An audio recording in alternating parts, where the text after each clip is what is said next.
In this video, I'm going to show you how to install our Executive Series 3, the Epson Workforce 7610, 7620, 7110. The Executive Series 3 has our exclusive double loop hose bracket, much better than the old style backflow dampers. Low profile cartridges with poppet valves so they don't leak when you take them out. All the parts and pieces. It's a very simple install. Very simple. Doesn't require cutting the printer or taking any parts off. First thing we're going to do when we get it, we're going to balance the isomer chamber. Going to rock this. Down, up, down, up. Okay, now in a lot of the printers, the sides are very high. Now the 7610 only has one tray, but the 7620 has an additional tray. So you're going to have to compensate for both. This is about a 3-inch high box. I'm going to be putting the unit, the ink tank unit on there. Now if it was the 7620, you're going to go up higher. Here's the rule of thumb right here. This top of this can be even with this. Can be about an inch lower, but it cannot be put on top of the machine or it can't be left on the table. Okay, before I install the system, I want to run a nozzle check. Go to Setup, Maintenance, Print Nozzle Check.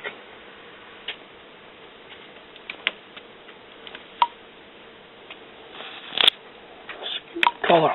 Okay. Now I want to print it out. You want a good nozzle check before you install the continuous ink system, because if you install and you have a bad nozzle, then you won't know whether it's the system or the printer. I just did this on the 7610. Everything looks very good. Let's say done. Gonna go up here to check the nozzle. Ink cartridge replacement.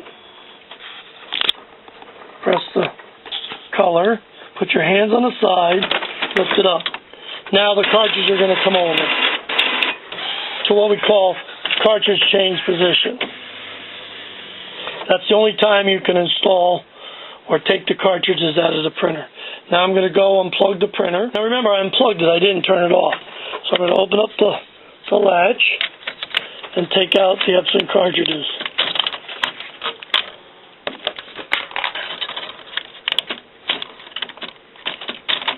Okay. Now, unravel the hose. What I'm going to do is slip the cartridges right through that opening. That's why we have a low profile cartridge. So you can just pick it up and slip it right down in there. Then you're going to put it right down in. You're going to push it so you hear all 4 clicks. Sometimes you have to take it out and do it again if you cannot recognize the cartridges. That's common. Sometimes you have to do it 2 or 3 times. Okay, now untangle hose. Click it. And by the way, I'll point this out while we're here. This is where you reset the ink levels. You cannot reset the ink levels anytime you want. You have to wait for it to say, cannot recognize a cartridge. Then when that happens, you bring it over, squeeze the button, resets all the ink levels.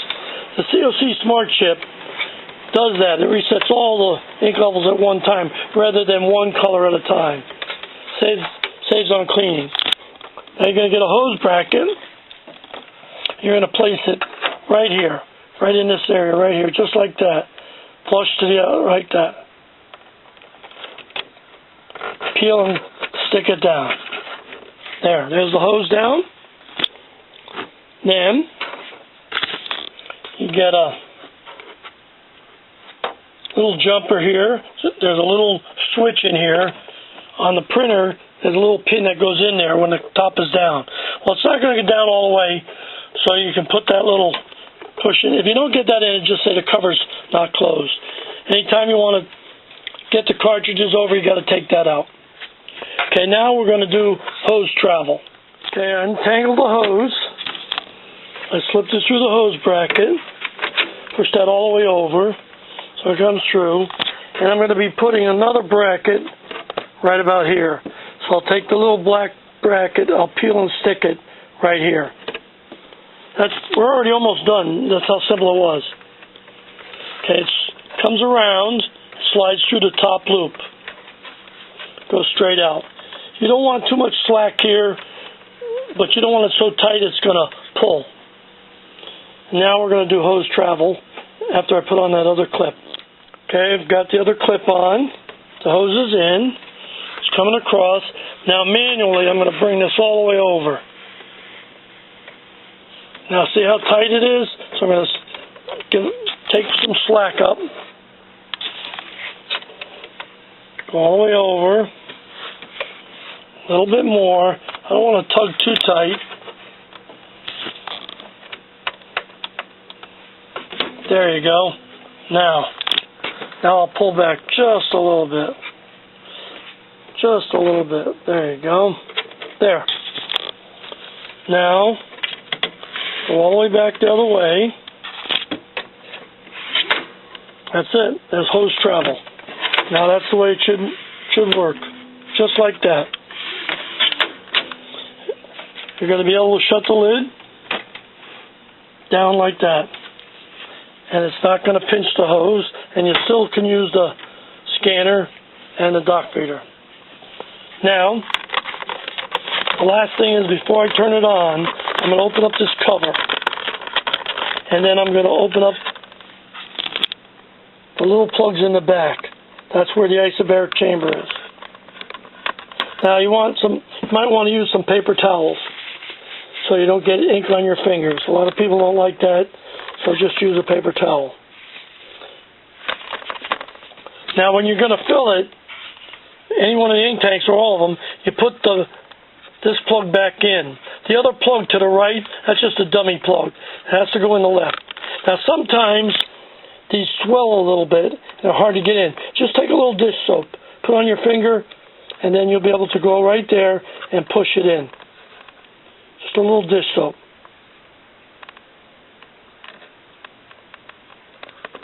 There you go. Okay, so now we're going to push it all the way over, and we're going to go close it. This is also going to protect it from light and any kind of dust.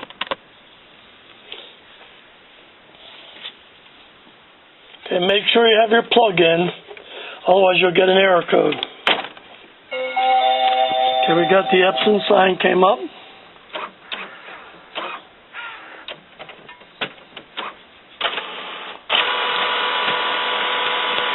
It's going to go through and it's going to check the cartridges, and most likely it's going to say they're not Epson cartridges, and that is correct. They couldn't be Epson cartridges because then, okay, you'll get this error, cannot recognize the following ink cartridges. That's because I didn't snap them in correctly, and that's possible. So I'm going to proceed. Put your hands, now when it says to put your hands to open the cover, I already have it up, so that's when you got to take out the little interlock plug. Now they're going to move over and I'll get a chance to snap them back in. There, the hose is in your way, just move it out of your way. Open it up, unclick them, and then we're going to snap it back in. See, I don't think the yellow one was in, I can tell. It did unclick. Now I put them in again, and this area is kind of hard to push on. That's probably why. But sometimes you really have to push down. You're not going to break anything. And check that these clips are all clicked in. Alright, now we'll try it one more time and see if that fixed the problem. Put it back in there. Alright, let me just plug it in. I'll put the hose on in the other bracket in a minute.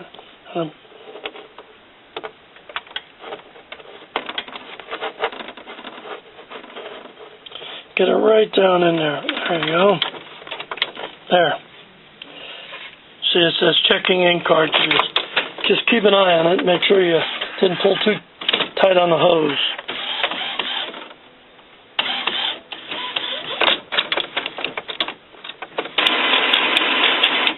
preparing the ink system. That's a good sign. That tells me that it's working. I didn't have the yellow clicked in.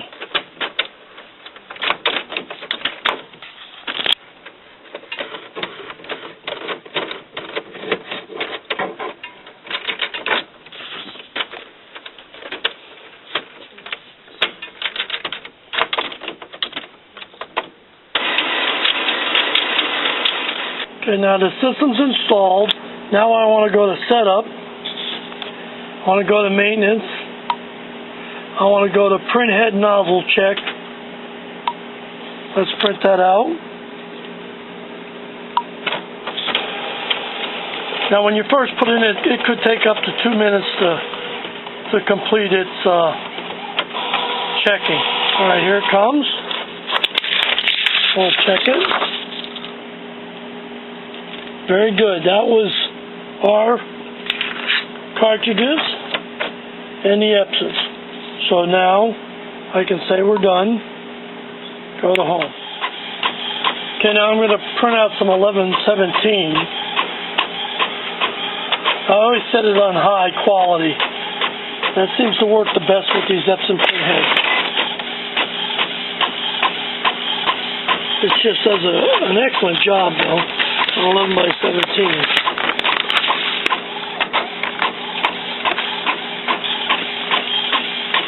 Okay, and close the lid.